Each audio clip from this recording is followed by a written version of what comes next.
I mean, if you're a Bears fan, you're thinking forward progress. Come on.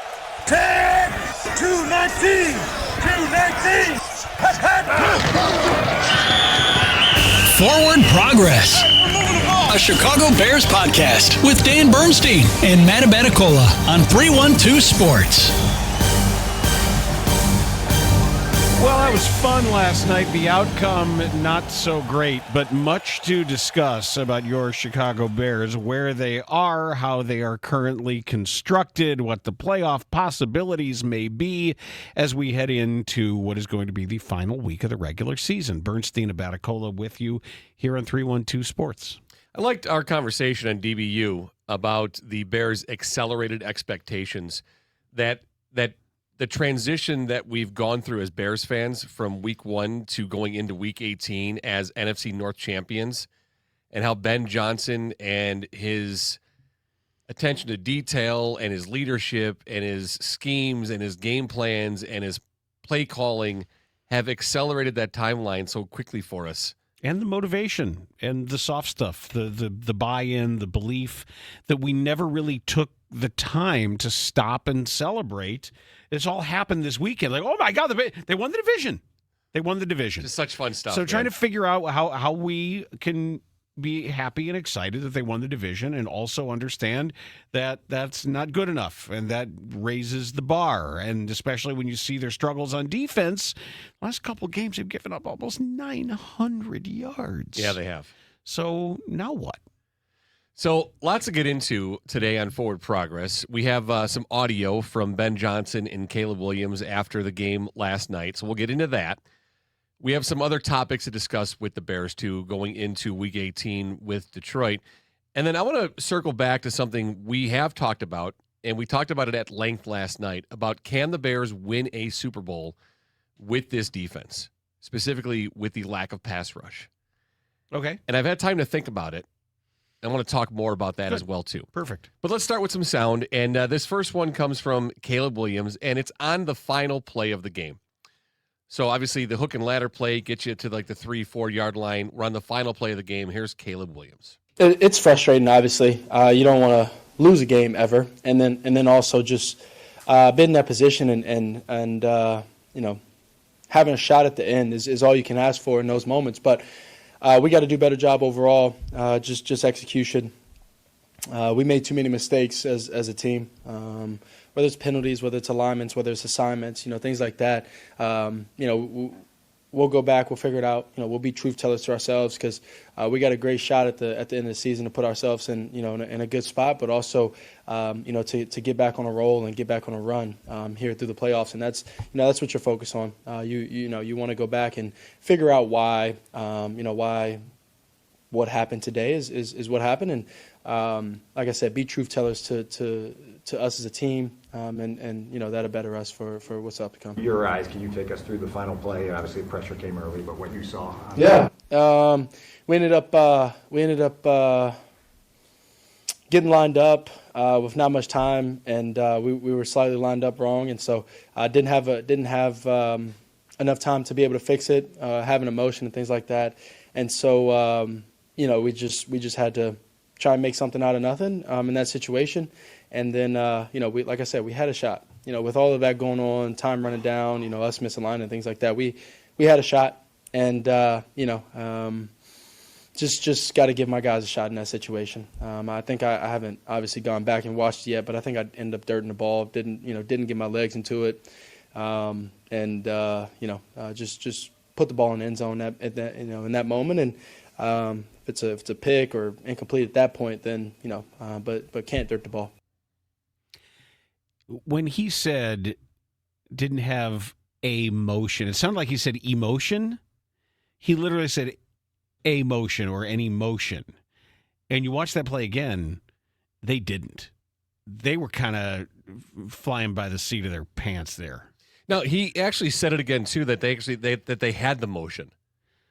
So Here, let's go on. I want to hear quick. that again, because it certainly looked like something was weird on that last play. Yeah, so let's continue on with this about the final play. And this is Ben Johnson when he was asked about the final play. Yeah, we didn't quite get aligned in the formation we wanted to. It's on me. I didn't give him the call fast enough, and so he's trying to piecemeal it together. I got to do a better job on that. Okay, so Ben Johnson didn't get the call in fast enough. Now, let's go back to Caleb Williams, and this is another question, another answer from Caleb about the final play. We ended up getting the motion. We got the play. So we ended up getting the motion. We ended up getting the motion. Okay. We ended up getting the motion. We got the play a little later than we usually do, and then we got to play a little later than we usually. So first answer didn't throw his coach under the bus. You know, Ben speaks first, then Caleb, and when Caleb's first answer, that was the second question of his press conference. Okay, and he didn't say anything about not getting the call in. Now they circle back about 8 minutes into this press conference. He was about 9 or 10 minutes long. He was asked again about the final play, and that's when he said, "Well, yeah, we didn't get the play in. We ended up getting the motion. We got the play a little later than we usually do, and then from there we end up. I guess the guys didn't hear me in the huddle, and so I got to do a better job. In those moments of yelling or whatever the case may be, making sure everybody hears me, and then from there the guys got to get lined up. We got to get lined up, and if the guys are wrong, I got to be able to fix them. And the clock was an issue in that moment, so I couldn't necessarily get the guys situated, but sent the motion. Like I said, we had a shot at the end, and didn't put the ball in the end zone for the guys. Too bad. Yeah. And what happened, as we discussed last night, the hook and ladder play was to win the game. Okay, let's get into that with audio as well too, but let's save that. Let's save that conversation right, for a second. Hang on, let's save that conversation because there's audio to it, and we will get into that. Because one final thing on this final play. So this is Ben Johnson. We heard his cut about it's on me, and it's followed up immediately with Kyle Shanahan, because Kyle Shanahan was asked, why didn't you take a timeout? Because the 49ers weren't fully set or ready to go as well. But Kyle Shanahan gives his answer here too. We didn't quite get aligned in the formation we wanted to. It's on me. I didn't give him the call fast enough, and so he's trying to piecemeal it together. I got to do a better job on that. I thought about it. We wanted to see the look, and then they just went fast and let it ride. So he thought about calling a timeout. They went fast. And not just the Bears went quickly. He saw he knew they were out of place. Yes, he saw what they were doing as well too. That's just good coaching. Yes.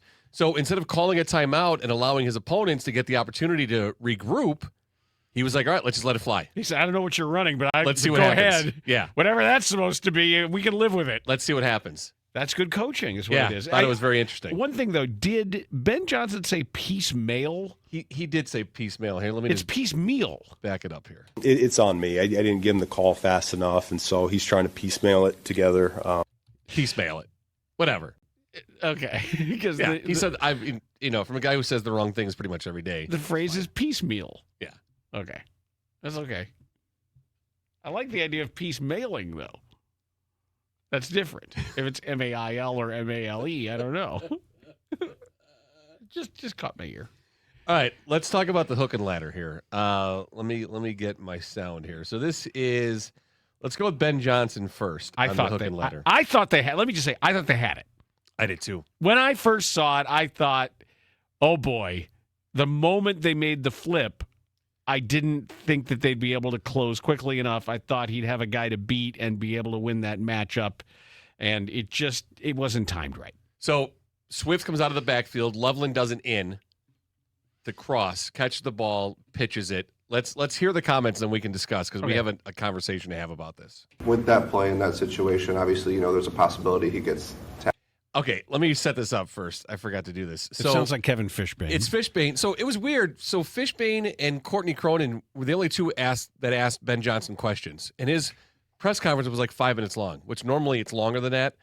So I don't know if no other reporters were there to talk to Ben, but they asked, if you're lucky, you get 2. Kevin had like 4 or 5. Courtney had several also. It's fine as far as I'm concerned. Oh yeah, no, I don't care. I just thought it was interesting. So all right, so this is Kevin Fishbain. We don't get a whole lot of information from Ben on this, but I want to see if you pick up, if you heard the same things I did. Okay. with that play in that situation, obviously, there's a possibility he gets tackled in bounds. But like, are you when you call that, you're okay with the? Yeah, I am. Yeah. You're not? No, I didn't want to make sure that. There's plenty of time. We got plenty of good plays. Okay, so you heard what I heard. Yes. Ooh. So Okay. you're okay with that call? Yeah. I'm okay with, and he's laughing. He's giggling, but it's not a like, hey, this is entertaining. I'm this is humorous to me. No, we just lost a game. He's pissed. Yeah, that's a little red ass there. He was a total red You're ass. not? With a smile on his face too. That's sort of like what happened with Aditi Kikwabala, right? Oh yeah. Halftime? He misheard what she asked. Okay, but still, And so like he got a little red ass with her. Yeah, you see it from him. Yeah. You're not? Because he's like, yeah. I'm okay with it. You're not? I'm real okay with it. Yeah. So you heard it. Yeah, it was great. It was really good. Yeah. You're not? No, I didn't want to make sure that. There's plenty of time. We got plenty of good plays. Yeah, I know what I'm doing here, kid. Yeah, because, dude, you've been to enough of these things in all sports. When a coach goes back like that, he's pissed. He's pissed off. Oh, I've been on the receiving end of that before. Oh, well, I was once with Quaddy. I've been on the receiving where they challenge you. Why didn't you blitz? Well, who am I supposed to blitz? Well, a linebacker. What else? A safety. Well, I didn't want to. Yes, I've clearly because you didn't. Yeah, I've been there. But yeah, our guy Kevin. Yeah. You're not? No, I didn't want to make sure that. There's plenty of time. We got plenty of good plays. All right. So I They thought, hired me for a reason. yeah, I've been doing this for a while. you're not. Yeah. It was good. You're not. Fishbane. Right. You're not okay with it. Lieutenant Weinberg. Our guy, I got to text him about that. That's funny. All right, and this is Caleb on the hook and ladder. He's got two comments here, but this is the first one. Well, I mean, it was a situation that we've worked. The play before, I ended up throwing it out of bounds, and so if I ended up completing it, we would have done, we would have done the same thing. And so, if I completed inbounds, we would have done the same thing. And so, we were going for it, and that's who we are. That's how Coach likes to call it. That's how I like to play. We go for it, and we go for the win. And whatever kind of play it is, whatever case may be, that's how we play. And we're going to keep playing that way. All right, one more from Caleb on the hook and ladder. The corner actually fell off, and we thought he was actually going to attach a little bit more than he did. And so we thought Swift was going to be able to get around the edge, and the corner ended up sloughing off. And they made a great play. DeAndre got as much as he could, got down, and we ended up clocking and had the last play. All right, so let's talk about it, and let's overthink it like we do, and over talk it as well too. So I'm here for that. Yes, 100%. Yeah. So he calls that play to win the game. Of course he did. That's why he's pissed when Kevin asked the question, if you're okay with it. Because, God damn it, I'm okay with it. That was a game-winning play that I called. And inserted it perfectly. And he's probably been waiting all season for the perfect moment to pull that off. Yep. And they ended up playing it well. They stayed in their lanes. They didn't buy some of the eye candy. And I would argue that the Bears may have gotten a little excited. Okay, so that's different than playing it well and staying in your lanes. I think the Bears accelerated the pitch, Loveland did, too quickly. He had time to pitch that ball off. And we heard Caleb say that the cornerback sloughed off, so he didn't commit to Loveland. Right.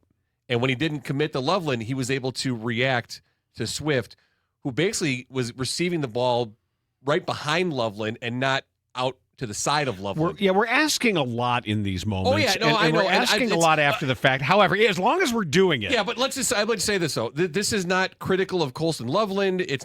I'm not getting after him, blaming him or anywhere. I'm just saying that I'd be excited, too. Like, to be able to execute that, all that has to go right. But just think the moment you're in the huddle and you're like, holy shit, we're running the hook and ladder. Right. Okay. Like, you've got to be geeked. He's a kid. I know. He's a kid. You got to be geeked. So, ideally,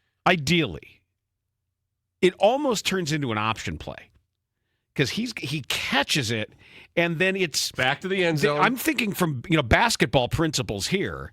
It's the equivalent of you throw it into the post, and then you've got to dribble handoff a little. You can do it's like a triple post, split post action there, pinch. Yeah. So ideally, he almost can turn and draw that defender to him. Yes. He can make a move instead of standing there, okay, I have the ball, I'm frozen. If he catches and turns with intent, turns his left shoulder. It just as if he's going to the basket. Shows the quarterback the ball. And he's got it. Here he goes. And then the quarterback doesn't realize or isn't thinking about somebody crossing underneath. Then the pitch. Yes. You've already drawn the defender to you.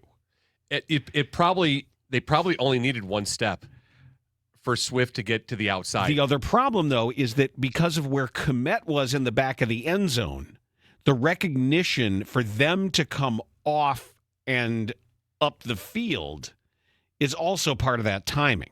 That Kmet's got to sell, and he half tried to turn into a blocker at that point. I'm not sure how they coach it. Half turned to half into a blocker is a correct phrase to use. Right, because it wasn't quite angled properly to be a blocker. Maybe because the pitch was too quick. Right. Because it was like hot potato.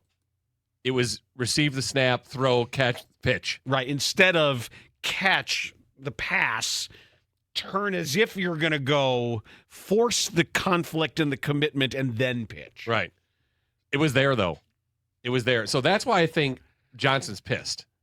That's why I think he reacts that way Could be. to Kevin. But let's take one step further. I believe Johnson thinks that's a game-winning play that he just called. And then they just weren't ready to get the other play in. And he just wasn't ready to get the other play in. And he was like, fuck it, we're going to win it right here. Yeah. Thinking it's going to go in. Like, we didn't win it. We didn't win it. Now We got to call something. Yeah.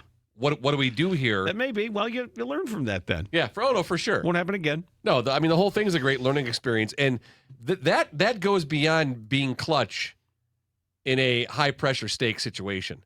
That is, you've got 4 seconds. You've got to run. You've got to get lined up. You're on the road. Yes. As far as getting it hostile environment called, with noise. That's a half your team's got the level. flu. Right. Right. We can't say that enough, by the way. The Bears were in that game down to the final play, and almost half of their team was sick or is going to be sick this week. That's what I was thinking about. Of the guys who didn't get sick, who are still incubating it, and they're all passing this around, isn't that going to happen this week too? Within the next few days, are we going to find out there's more sick people? Johnson mentioned that they were wearing masks and they were doing extra sanitation and washing hands and trying the best they could. But how can you do that with a football practice? That's really hard to do. I don't know. You can't fly everybody on separate planes either. Well, you could. Well, they have the money for it. No, they don't. The Caskies don't. They don't have players that much do. money. Players right. do. They could do their own private jets. They don't have enough money to finance their own. They stadium. took a Greyhound out to the game. Did you know that? The McCaskies did? Yeah, they rode the Greyhound. Actually, drove it. George did. He drove the Jode family car. He had to keep stopping. It's one of those old school minivans with the wood paneling on the side. Like Town and Country. Did you guys have one of those? No. We had a station wagon with the wood paneling on the side. We never owned a station wagon. Really? Never. We Chevy Caprice Classics. Oh, really? Big honking. V8. Oh, and they were, and you could drive through a brick wall. Yeah. Big old Caprice Classics. That was the old cop cars. Big mom car. Yeah. Oh, really? Yeah. Did you ever have anything with a bench seat in the front? Yeah. Okay. Did you ever sit in the middle? That was the Buick Regal. Did you ever sit in the middle? No, I would sit with my chin. I sit in the back seat, no seatbelt. Yeah, of course. With my hands like Kilroy, and my parents would be there, and I would think about right in the middle of them. Yeah. Think about that. I got to sit in the middle. Think about having that in your car. I would sit in the middle. Me. Oh no. In the back seat. Yeah, too close. With my head like in between them. Yeah. Giving all of my thoughts on everything. Sharing everything they're doing wrong. Could you imagine? No. Oh, I would have put an ejector seat in there. Right, with a little sunroof and just shoot you right out. Launch the kid, yeah. No, I got to sit in the middle of the bench seat, right in front of the overflowing ashtray.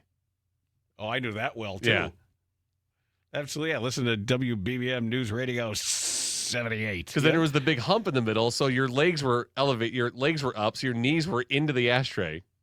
Well, it's a good spot for you, young man. walk out and got to rub off all the ashes off your knees. Yeah, you learn about life that way. Smell like America. Like you should, damn it. All right, so I think Ben Johnson thought that play was going in, which is why it was delayed getting the next call in, which is why he was pissed off. Okay, yeah. That's what we're going to go with. And I don't mind it. No, I don't mind it. It's great. They ran a hook and ladder play on the goal line for a win. I know. It wasn't one of these. It wasn't like midfield or end of half. Right. By the boundary. That was on the goal line. They called it. They got it called. They ran it okay. Like they executed some of it. It wasn't ideal, but that's football, man. That's okay. They're the team doing stuff like that. Right. Which is fine. I can live with that. Well, I hope you can. Well, you have to now. This is like I said this on DBU too. We have to understand that this is our world. That he's gonna call stuff like that. Because Ben Johnson was happy with the call, even if you weren't. Yeah. You're not? We should keep these. Make sure we have a compilation of Ben Johnson red-ass moments. I thought actually the halftime interview that he did last night with Melissa Stark was a little testy. Was he going into the locker room? Because I ran. I don't know when I she ran got down to my it. studio real quick. Well, they showed it when they were coming out. Okay, but she may have gotten it when they were. Missed they it probably either way. got it when they were going in. I don't know because they don't have to tell you when they actually recorded it. Yeah, or if it was live. But he was pretty short with her, I thought. Well, he wasn't happy with the offense the first half. He called it hit. The offense was hit or miss. He talked about injuries too. So we know that Shoyinka was a concussion, and then Noah Sewell was an Achilles, and Nashawn Wright was a concussion. They just didn't say anything about it. Right. He clearly had one. All right, here's another cut from Ben Johnson he was asked about the pass rush. It seemed like Purdy had a lot of time to throw. Just from what you can diagnose with the pass rush, what do you think was some of the issues with that tonight? Yeah. He's a dangerous player, particularly when he can see down the field and have that much time. I agree with you. And then he extended some of those plays with his legs too, and he did a real nice job. And we certainly didn't affect him enough. It didn't affect him at all. I think he had one sack, one pressure. That was about it, though, right? Yeah, I'm not sure how you answer that other than unless it's just not good enough. Did Sweat have one that he escaped? Oh my God! Yes, we haven't even talked about that fucking touchdown pass he threw when he's dancing back and going back and forth, and your guy Billings is after him. People have compared that to the Randall Cunningham play, and it's Brock Purdy. Ugh, that play pissed me off. It was pretty cool, though. It was super cool if you're a Niners fan. Yeah, I thought he might have been over the line. Over the line! I thought it. He wasn't. He wasn't. Yeah, he wasn't even close. I mean, he finishes over the line, but he throws it behind the line. It was fine. Yeah, but I was worried at the time. Like, wait a second, come back here, you. I was really pissed with that play. That really ticked me poor off. Big Bill. He had no chance. He's trying though. I know. He had no chance. I know he had no chance. He knew he had no chance, but he was trying. I wanted to say some things out loud. I just didn't. Like what? I was mad. Yeah, he's not supposed to clown you. He's not like supposed that. to do that. Brock Purdy is and not all the supposed dancing, to. Speaking of which, I got a text from Johnny something during the game, and he was like, "Brock Purdy's my new number one guy to hate." That's fair enough. I get it. Yep. That's absolutely. Hey, go ahead. It's like my guy's Trey Young. It's sometimes you can do that. But what is the Luther Burden dance? The little step, lean back. It's very jazzy. It sounded the way you just did it. No, I liked it. Sounded very jazzy. I liked it. He had a thing, and then he sort of threw his head back, and did the like a freeze frame flash dance. I don't know what it was. All of a sudden, there's a scene from a movie that just came. I can't. Oh my gosh, it's like blurry. You know, I got the scene, but it's blurry. I can't. Yeah, it's not flash dance. No, it's not flash. It's a comedy though, and there's a guy. And he does it, and he does step, and he pirouette, and but he says it though as he does it. I'll tell you what it is. What I is know it? What is it? It is Robin Williams in the Birdcage when he's doing Martha Graham, Madonna, Twyla Tharp, and he's naming the choreographers as he's doing the various steps. No. No. Damn, I thought I had it. That's good, I though. was sure I had it. That's good. That would work. I'll figure it out. Twyla Tharp, Martha Graham, Fosse, remember? Yeah. Yeah. No, that wasn't it, though. It's still blurry. Okay. I'll figure it out. Okay. I'll figure it out. Shoot, I was so good. sure I had it there. Good guess. I was hoping you did, so my brain would stop thinking about it. I know. All right, here's one more from Caleb Williams. We can hang with anybody, and if our guys on the other side of the ball, maybe is having a tough day or so, we'll be right there with them, having their back, just as they've done for us in a multitude of games. There you go. Okay. All right, so let's talk about first. Let's first talk about Week 18. Coming up with Detroit. All right, my first thought is Ben Johnson wants to kick the Lions' ass because the Lions embarrassed the Bears. He wants to make sure that they continue to keep their expectations high for their quality of play. Every win matters, etc. And I get it, but if the other game is decided, if the Eagles are losing and you don't need the win to get that number 2 seed. They're happening simultaneously. They are concurrent, yes. So you don't want to do, somebody in charge of scoreboard watching, if you get to the point, as soon as you reasonably can, I'd take everybody out and put in Bajent and everybody else. All right. I don't think they're going to scoreboard watch and react that way based on the game, unless it's like halftime and something stupid. If they go into half and the Eagles are down 28 points, maybe they react. I don't think they're going to react differently. I don't think that matters. Ben Johnson wants to execute this game from start to finish, and I think they should. I think they should. And if you're a guy that's on the fence, if you can go, you go. You play, because you haven't accomplished anything yet. You've won your division. You have a chance to be the 2 seed. And here's why it's important, Dan, because let's say Seattle claims the 1 seed. Let's just put Seattle there for the sake of the conversation. Okay. You are one Seattle loss away in the divisional round from hosting the NFC Championship game as the 2 seed. I mean, you could theoretically have the Rams and the Niners at 5 or 6. And if one of them has to go to Seattle in the divisional round, they could win. Right. You could host the Rams or the Niners at Soldier Field for the NFC Championship game. That's a fair counterpoint. Yeah. That's a good counterpoint. You've got to do whatever it takes to secure that spot, because you are one Seattle or whoever the 1 seed is divisional loss away from hosting 3 playoff games. You get your wild card, you get your divisional round, you would host the NFC Championship game. And all it would take is a number 1 seed to lose in the division round 1 game. Which we know can happen. All the time. So, yeah, you go balls to the wall to win this game. And on top of it, and I don't think he would ever mention it or talk about it publicly, 52-10, right? Or 52-21. What was the final? Yeah. I don't even remember the final. I know it was 52 to something or other. What does a beautiful mind say over there? I have 21-52. Okay, so I was right my second guess. 21-52. That's what I wrote down. Yep. That's not sitting well with him. It can't be. This guy's too competitive, and he's too detailed. He can't let that sit.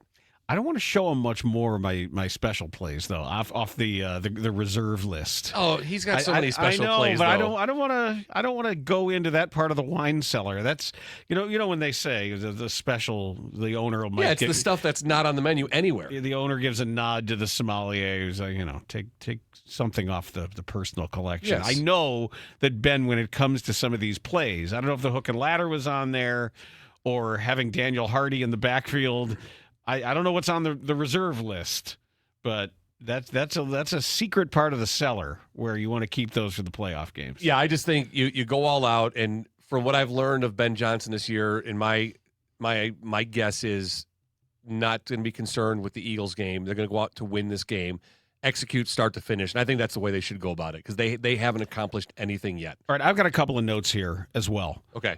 First of all, we're waiting to find out about the final play injury to Luther Burden. ESPN reported that it was not considered serious, but that it was a quad injury. Burden spoke after the game. He was available. He walked off gingerly under his own power and then was taken on a cart. Maybe it was precautionary. He said he was tired. We'll find out more. I don't know if he's undergoing any more imaging today. But here's some numbers, just some food for thought. Okay. As of right now, DJ Moore has 49 catches for 671 yards. Colston Loveland has 48 catches for 622 yards. Roma Dunze has 44 catches for 661 yards. Mm-hmm. Luther Burden has 44 catches for 617 yards. Wow. I would venture to bet that this far through a season, there has never been a team with that kind of equitable distribution of catches and yards among 4 receivers. Ever. I would love to find a comp. Have you ever, you talk about finding the open guy, and obviously there's injuries. Just wide receivers. Well, no, just your top 4. Okay. I want you to show me another team where the top 4 receivers are in this tight a range in both stats, not just catches, not just yards, but both catches and yards. This kind of similar production in that tight a range, 49, 48, 44, 44, 671, 622, 661, 617. I mean, come on. What that says about how democratic, small d, this is Yeah. here? Let's see. You'll be here all day. It might be. You'll be here all day. I mean, every good team with this kind of production's got one guy that's got 80 and 1,200. There's always a bell cow. There's always a primary target. And this, in large part, it's just dumb luck. It's availability. It's injuries. Some of it's game planning. But that's amazing. Yeah. The first thing I thought of, the team that came immediately to my head, and that's why I asked if you're looking at just 4 wide receivers, is the 99 Rams. Well, and the 99 Rams had Marshall Faulk, who was their leading receiver as far as receptions are concerned. But there's a drop-off. It goes Faulk, 87, Bruce, 77. Oz Hakeem. Holt was 52, and Hakeem at 36. So not quite there. That has got to be, and you know, it's pass catchers. You might be right. Yeah. However you want to distribute anything, you can use your fullbacks, but forget position. Look at that distribution. Those are your leaders. Show me another team ever that's had a top 4 with that kind of equality of production. It's not necessarily a great thing, because you would love for a guy to have a Pro Bowl year. No, I would certainly love that, but again, I just think that speaks to the growth and development of the process that they've gone through, the growth and development of Caleb Williams. And also, too, I mean, Luther Burden was barely getting opportunities. Colston Loveland and Cole Kmet they virtually weren't there in receiving. But they've handled Burden really well. Yeah, it's been a great progression for him. The way they spoon-fed him everything and talked about remember early in the year, camp, the tight ends weren't even there to catch balls. Yep. That was deliberate. Loveland was hurt. Yep. You're probably right. Yeah, there's no way. There's no way another team is going to have that kind of equality of production. You couldn't do that if you tried. And again, it's not inherently great to have everybody around the same numbers, but it does say that they're not playing favorites. They're going to throw to whoever's open. Whoever's healthy and open is going to get the ball. Who knows where Zacchaeus would be if he'd caught some of these? Oh, God. Well, I mean, how many has he dropped? I mean, 5 he or would, 6 at yeah, least. he wouldn't be that. What are his numbers right now? Do you have that in front of you or no? I'm going to look them up. He's nowhere near that. Oh, wow. So I looked, my second look was a 94 Niners. Not even close. I mean, Jesus Christ. If you take Jerry Rice out of it, yeah, Well, It's distributed pretty evenly. But you can't do that. That's not how these things work. Olamide Zaccheaus has 39 receptions for 300. Does he really? Yeah, for 313 He has yards. 39 catches this year or lifetime? This year, he's got 39 catches. Cole Kmet's got only 28 for 331. And he's been blocking those so much. Swift has got 33 for 291. If you're talking about the number of guys who are going to hit 30, that's pretty cool. That'd be 1, 2, 3, 4, 5. Zaccheaus catches 1. He joins the 40 club. So the 94 Niners, Ricky Waters, 66 receptions, Brent Jones, 49, John Taylor, 41. But then Jerry Rice throws it all off with his 112 receptions. Yeah, so and his 1,500 yards. So feel about that however you want. Yeah, no, that's cool. Yeah, the other note that I had regarding the Bears was the fact that Jaylon Johnson did not start the second half. He was taken out of the game for Tyrique Stevenson. So that happened. Yeah, we discussed that a bit last night, but wasn't eyeballing it enough to have the answer. Here's what Brad Biggs reported in the Tribune. Right. Tyrique Stevenson was notified coming out of halftime he would be playing in place of Jaylon Johnson. That's the way he phrased it. Johnson played 55 snaps. Stevenson wound up with 18. Maybe the coaches are still bringing Johnson along a little bit after his return from injury. The defense was certainly on the field way too long in the first half. When asked about the rotation at the position, Johnson said, "I'm 100%. He came back to play in the fourth quarter. He said he's unsure if he'll be splitting time moving forward. I don't know, Johnson said. I'm 100% right now. That's above my pay grade. So keep an eye on this. Yeah, that's not what you want in your locker room. Johnson made a great play on that first Brock Purdy pass. Mm-hmm. But if Tyrique Stevenson is now taking snaps from when we started the year, he was the best player on the Bears. Jaylon Johnson. Yeah. Yes. He was the Bears' best player. Now he's not. Joe Thuney is. But however far down that list he may be, this is notable. Keep an eye on it. All right. Next thing I want to discuss with you, because we started it last night, talking about the Bears' defense and the lack of pass rush. And you made a comment that as constructed and as they play defense right now, the Bears will not win a Super Bowl. I don't think you can win a Super Bowl with that anemic a pass rush. And I agreed with you last night. And I started to evaluate and look over the entire league and all the playoff teams. And I'm going to disagree now today, having more time to think about it. Damn it. I would have done research too. Oh, no, there's no research. This isn't fair. What do you can't come here and ambush me because you did There's homework. There's no ambush. This is my anxiety dream. There's no This is you didn't tell me there was the assignment and now there's a test. First of all, Damn there's no assignment. There's no test. But you can't do this. This isn't an ambush. Oh, yeah, stop. it is. This is It's an not anxiety dream. No, it is. This is like I'm running around the high school because I rethinking. didn't know that there was this. I didn't do the reading. And I'm rethinking my own process with it all. I like it. So I think the Bears can win a Super Bowl this year as constructed. Yeah, but you did research. There's not a whole lot of research here. It's just here's what I'm looking at. They've already won 11 games. They're 11-5 with this defense. Okay. And I know we talk about the sustainability of the turnovers and how it's not going to happen next year. You can't move forward. Well, it doesn't matter about next year. We're talking about this year only. And right now, when it comes to takeaways, the Bears are the best team in football when it comes to takeaways.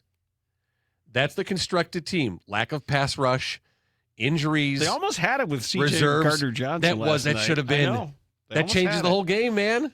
That changes the whole game. They forced that guy who's red hot right now into 2 interceptions. A tip ball, something the Jets haven't done yet. Yeah. And then Gardner-Johnson makes a play. You can't rely he gets in the on right it, position. You can't rely on it, Dan, but you can coach it and you can prepare your guys for what the offense is going to do and what positions you need to be in, where you need to be on certain plays. Gardner-Johnson was in the right spot. He made that play, executed it. Okay? So they've won 11 games so far this year. And now I want to just take a look at the game last night, the Niners, the opponent last night. The Niners, Dan, they've scored half a point more per game than the Bears. Okay, so the Bears are right up there. They're a top 10 scoring team, as are the Niners, half a point ahead. I know the last couple of weeks have been just red hot, on fire, crazy. San Francisco allows 22.4 points per game. The Bears allow 24.8. They're right there, okay? When the Bears have allowed 24 points or less, do you know what their record is? 9-0. Wow. When they've allowed 24 points or more, they're 2-5. Okay? Get it? Makes sense. But if you can hold a team, Dan, this is a lot. 3 touchdowns and a field goal, and you're 9-0? But these other teams have, in the playoffs, they have defenses. I know they do, but they don't have Caleb Williams, though, either. That's true. They don't have the Bears' running game, either. Okay, so let's take a look at that real quick. You have more research. That's not research. It's not. If I would have called you and been, hey, this is what I'm working on, you'd have been like, oh, yeah, that's great. And then we would have hung up, and you wouldn't have done anything different. This is bullshit. Don't. You're so cute when you're angry. It's so cute. Bullshit. It's so cute. No, it's just like I didn't know there was reading. I didn't know there was an assignment. There wasn't an assignment. Apparently there was. Well, did you check your email? Because it was in the email. When? The assignment was in the email. Which email? The one email where you get the thing that comes into your computer. This makes me crazy. All right, fine. Okay, all right, so I case. want to look at teams that are in top 10 yards per game. Okay, top 10 yards per game. All right. Dallas is number 1. Detroit's number 6. Okay, they're not making the playoffs. The other 8 are in the playoffs. Rams, Bears are 3, New England 4, Buffalo 5, Niners 7, Seattle 8, Denver 9, Green Bay is 10. Okay. Okay. Points per game. Houston's 1, Seattle 2. This is a points allowed. Points allowed per game. Houston's 1, Seattle 2, Philadelphia 3, Denver 4, New England 5, Rams are 7, Chargers 8, Jacksonville's 9. Okay, so 8 of the top 10 again. Now, this is where the Bears slip down a bit. Points per game. They're at 22. And there's only one other team worse than the Bears as far as points allowed per game that have a potential to be in the playoffs. That's Tampa.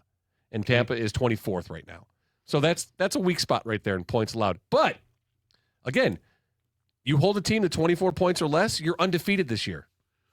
Okay? Okay, well, let's look at it backwards then. Let me finish one last one. Rushing.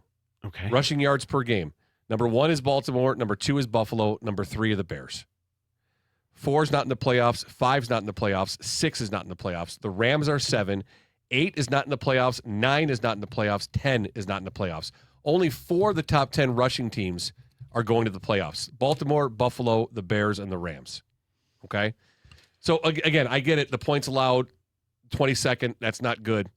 But in this season, Dan, in this isolated season, 2025 NFL season, from what the Bears have done through their first 16 games, even with the pass rush and the turnover differential, they can certainly win a Super Bowl this year, even with that weakened pass rush. Okay. The only team that has ever had a legitimately bad defense that's won a Super Bowl is the 2011 Giants. Okay. They gave up over 25 points per game. What are the Bears averaging? 24.8. Okay. The Giants were 25th in points allowed. The Bears are where? 22nd. The 2006 Colts, you remember them. You remember the team they beat to win the Super Bowl. Yep, that's Peyton Manning. They were ranked 23rd in defense. The 2009 Saints were 20th. And how did the Colts win that game? The Colts? Yeah. Well, they ultimately won it because Danielle Manning didn't know what defense the Bears were in. But Peyton Manning wasn't throwing the ball over the field. Peyton Manning didn't Right. beat you that game. The rushing game beat you. Yep. The running game beat you in that Super Bowl. Yep. They couldn't stop the run. And remember what we talked about last week. Was it Matt Miller we asked, what can the Bears do with a lack of pass rush? He said, stop the run better. Mm-hmm. I don't know if they're capable of that. And I don't know, that might mean playing 3 linebackers, which they were doing before Noah Sewell got hurt. But it also means that maybe this is your adjustment, and it's the only logical adjustment you can make, the only feasible adjustment you can make going into Week 18 is to, all right, we know we're not going to get to the quarterback as much as we want to with our front 4, so let's shut down the run more. It's the same front 4. They're in charge of doing that. I know, but the linebackers need to be involved in that too, or a safety. I know. Okay, you can put a guy in the box. I'm trying to find some kind of solution. Yeah, you can. To. You can bring a guy into the box. And that's easy. You just change the count, and then you're going to be throwing it out to the sides. You're going to be seeing different responses to it. And then doesn't that fill in that whole philosophy more of like that coverage and that deep cloud where it's the bend don't break? When last night it was bend and break, but you're not going to get a team going 5 for 5 in the red zone for touchdowns. It's not going to happen. And you're also not going to go 0 for 5 like the Packers Let's say this. Of course they can win the Super Bowl. Of course they can. Because things happen. It just makes it very unlikely. It makes it more difficult. I wouldn't say unlikely. Yeah. It makes it more difficult. Same thing. Not really. Let's talk about sacks, too. Top 10 in sacks. Let's talk about you and me. not your sack. Let's talk about sacks. All the good things and the bad things that may be. All right, what teams are in the top 10 in sacks right now? Denver, Broncos, Houston. Broncos, and Broncos. Denver, Houston, Pittsburgh, Seattle, Philadelphia. Okay. Top 10 in sacks.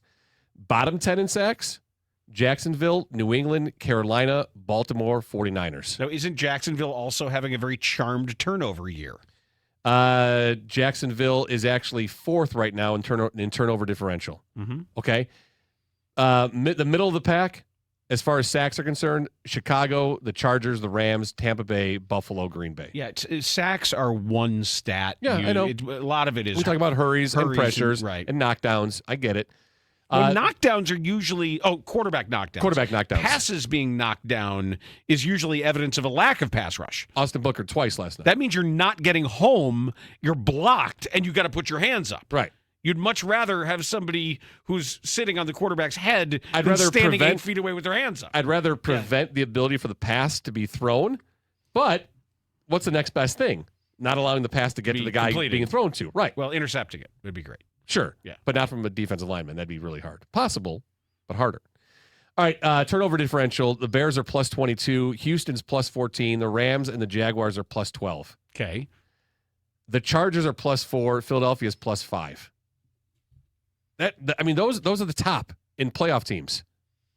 It goes from 22 to plus 5 for Philadelphia. Okay. So you are, this is a long way of saying that you believe the Bears can overcome their lack of a pass rush to win the Super Bowl. Because they have through 16 games already, and they've won 11. Okay. Because you have Ben Johnson, you have Caleb Williams. I hope you're right. Now, look. I was looking at turnover differential. Listen to this. 3 of the teams in the bottom 10 are Seattle, Denver, and San Francisco. Seattle's a -4. Denver and the 49ers are -5. Because they're good. They don't live off of it. If they get them, fine. They're good how? Offensively? Just in general, a team. I just showed you stats where the Bears and the 49ers are comparable offensively. Offensively, yes. I just think that the teams that have the balance. And the Niners are worse defensively. Especially they haven't been able to overcome their injuries. And now that if Trent Williams is out for Week 18, if he's out with a hamstring, and now you have the opportunity to game plan against that, that's going to be more impactful than what we saw in the game last night.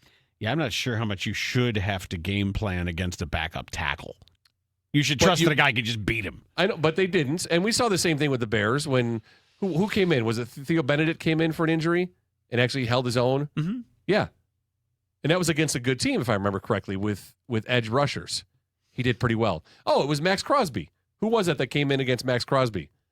Was that Trapillo? Or was it? It was Trapillo. Yes. And he acquitted himself pretty well in that game. So yes, you can't say that the 49ers are good. They are a good team, but the Bears are a good team too.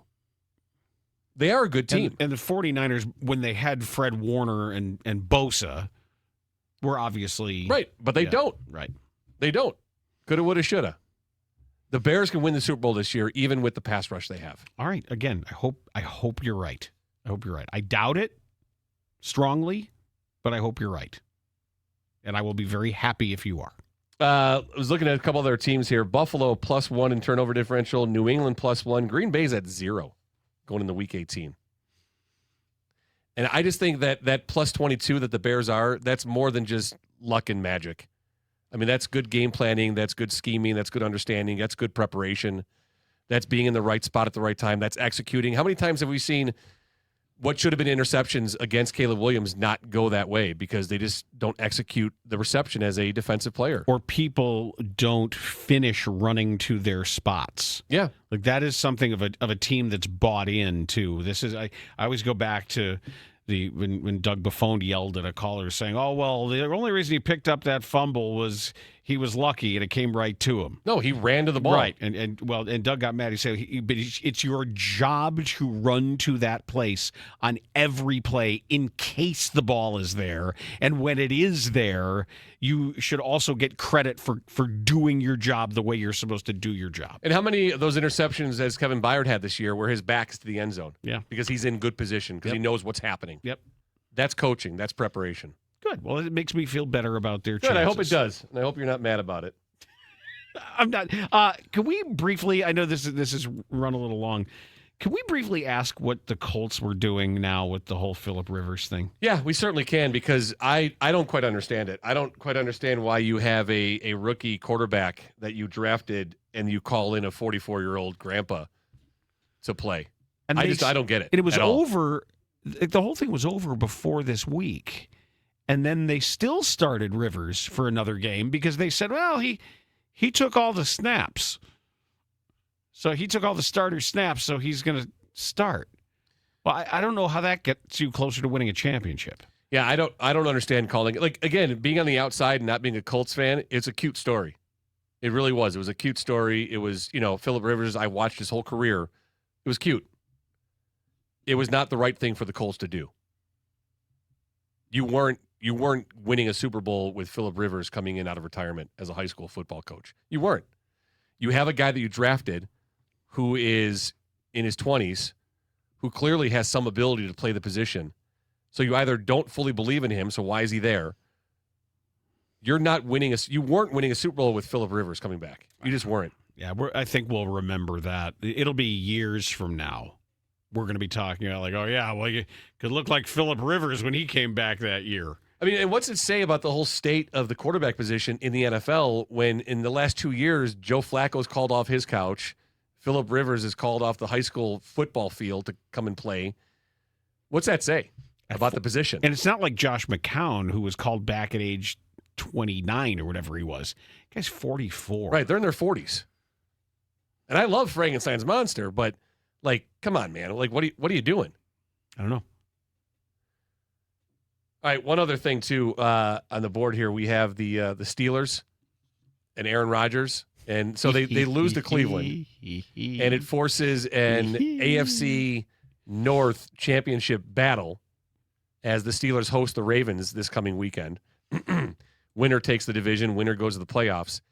They lose 13-6, 10-6, something like that. I watched a little bit of that game, and there's Dan, it's going into about 2 minutes left in the first half. So coming into the warning, it's 4th and 1.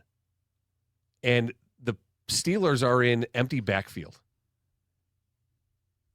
On 4th and 1. 4th and 1, empty backfield from like the 30-some yard line, 20-some yard line. Little pick play to the outside. Aaron Rodgers throws a ball into the deep part of the end zone in the corner that falls incomplete on 4th and 1.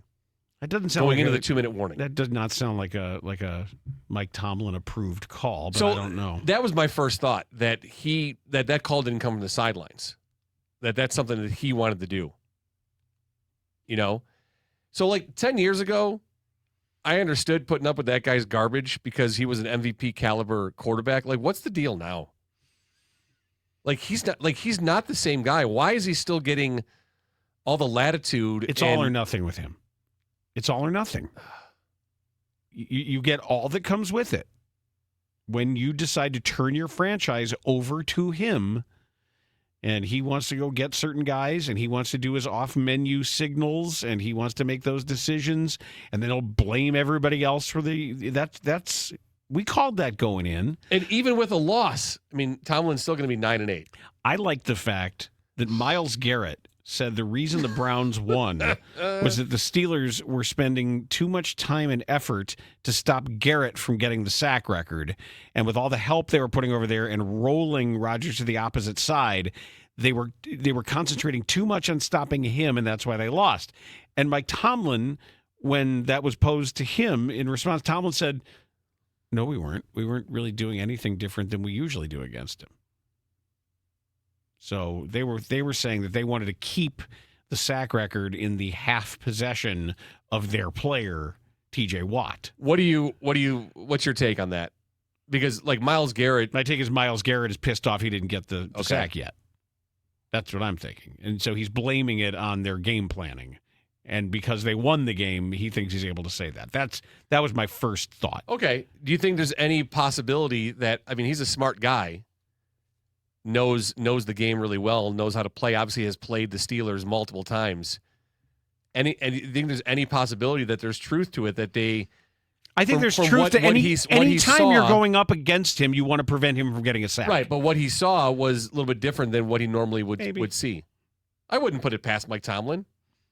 I think Mike Tomlin would do it and then very easily be able to reasonably say that is how we wanted to try to win the game. Yeah, all right. So both can be true. It's still funny, though. Both can be true. It's still funny. Not as funny as our guy Fish getting yelled at, though. What do you think? Fishbane. You didn't? You didn't? Did you like that call? Yeah, I like that call. You didn't? Ooh. But it's always an opportunity. When a coach or a GM or somebody asks a rhetorical question like that, it's a great chance to give an opinion because they almost never solicit your opinion. No. So I always looked at that as an opportunity for someone to say, they would just offer that. Yeah, it would have been great if Fish was kind of prepared for that, right, and been like, yeah, no, I like the call, but I would have liked to have seen Loveland hold on to the ball a half a second longer before he pitches it off to Swift because he gave the opportunity for the defense to react too quickly to him. I've told you that, and then to see what he would have said. You remember the Mark Hatley story I've told, right? I'm sure I'll refresh my... They're at Platteville. They lost a punt returner. Somebody got hurt, and they needed to have some tryout for punt returners.